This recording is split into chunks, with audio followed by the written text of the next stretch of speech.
Hey guys, it's the Bovine here. I am going to go through the Prot. Get my feet up here a little bit. I'm going to go through some of the Paladin legendaries for the Shadowlands, well, legendary effects. And what we're going to do is we're going to think about how we can use them, right? Because some of them are just going to be like, you look at them like, why would I ever, that's not powerful, that's not fun. But I bet if we thought hard enough, we probably could come up with something. I'm really stretching here for Blizzard. I hope they understand that. Anyway, we'll start it off. For your head or waist, you have this option. Your Avenger's Shield has a 35% chance to have its cooldown instantly reset when used. Okay. Not really much to think about there. It's just more along the lines of you can just spam the hell out of your shield, potentially. And, sorry, my girlfriend's yelling at the dog upstairs. This one is interesting. Reduce the damage taken while Ardent Defender is active by an additional 10%, and when you activate Ardent Defender, it will also apply to the nearest ally within 15 yards. Now, the interesting thing about that would be for 2v2 arenas. Yes. Because not for the first part, okay? Yeah, having 30% increased damage reduction is cool, but the second part is the cool thing.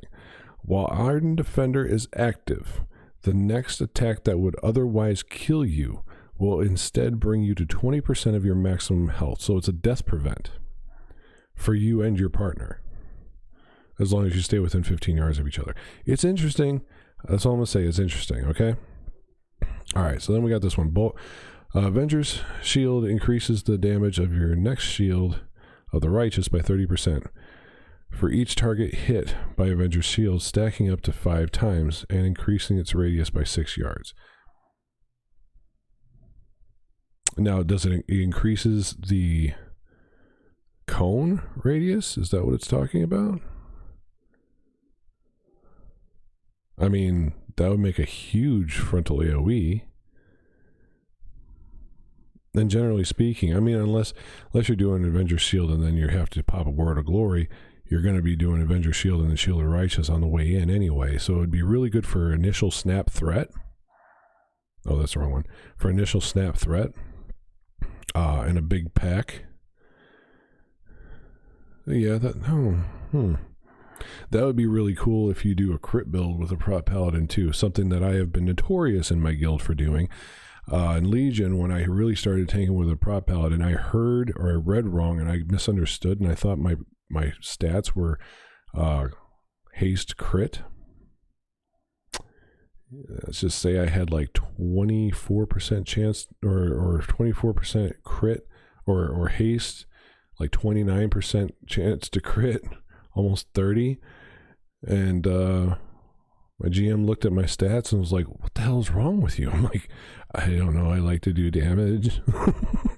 Yeah.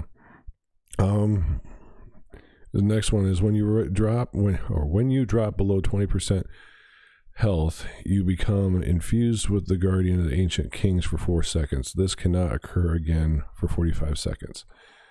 So it's kind of like a nice, like, oh crap.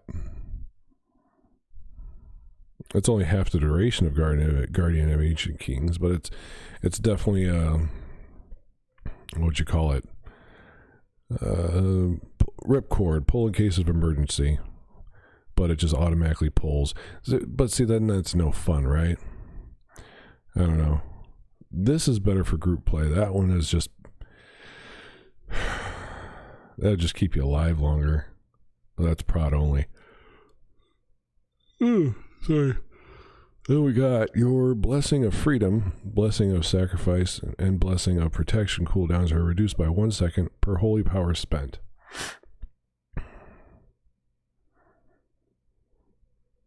That's not bad. Like, that would be a legendary to take in, like, if you were being a support, like if you were a ret in a raid and there was no other legendary, I imagine there'd be another legendary ret would use over that, but like having one ret paladin with that just so that they can have a faster bubble or faster freedom, like if you're doing raid progress, I could probably see that. But I don't know, a lot of people a lot of people like, I got my timings down. I don't know. It'd be interesting to it'd be interesting if somebody could figure out like how much holy power you actually go through in a minute doing a regular rotation for Prot. I mean, maybe I could try that out sometime and get back to everybody, but who knows. This one, when you reach 5 holy power, you gain Blessing of the Dawn. When you reach 0 holy power, you gain Blessing of the Dust. Dawn, increased damage and healing by 5% for 8 seconds. The Dusk one is damage taken reduced by 3% for 8 seconds. That's not too bad. That's for head and shoulders. But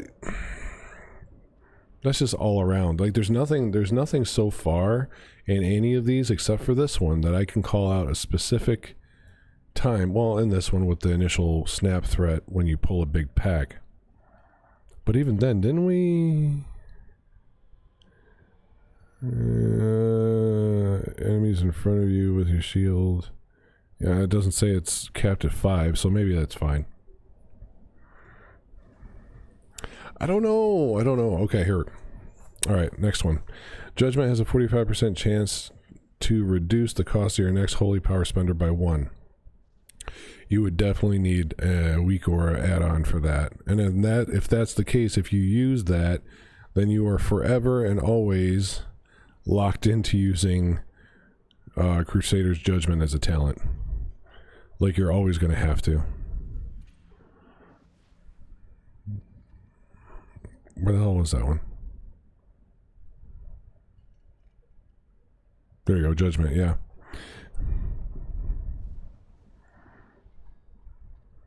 Yeah, because then you... I wonder if that stacks. Like, reduce it by 1, and if you do it 2 times in a row, does it reduce it by 2?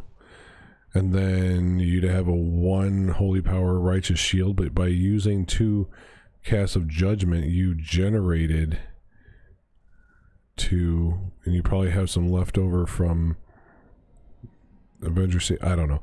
I'm overthinking this. You would be locked into it though. You'd have to use Crusader's Judgment forever and always with that. That's what I'm trying to say. Hammer of Wrath deals 30% additional damage and extends the duration of Avenging Wrath by 1 second. That's a DPS cooldown. Because Hammer of Wrath, you can use, it's on a 6-second cooldown, I believe. Well, 6.9 second cooldown. I guess that's adjusted by haste, I guess.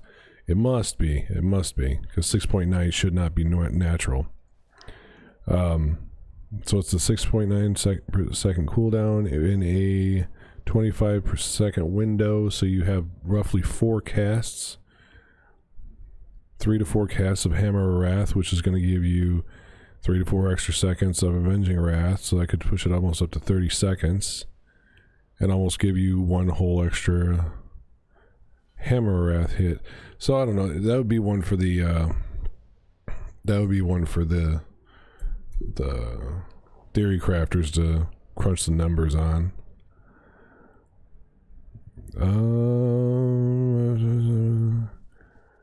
This is one of those. Yeah, I think the rest of them are just everybody gets them. They're not specific to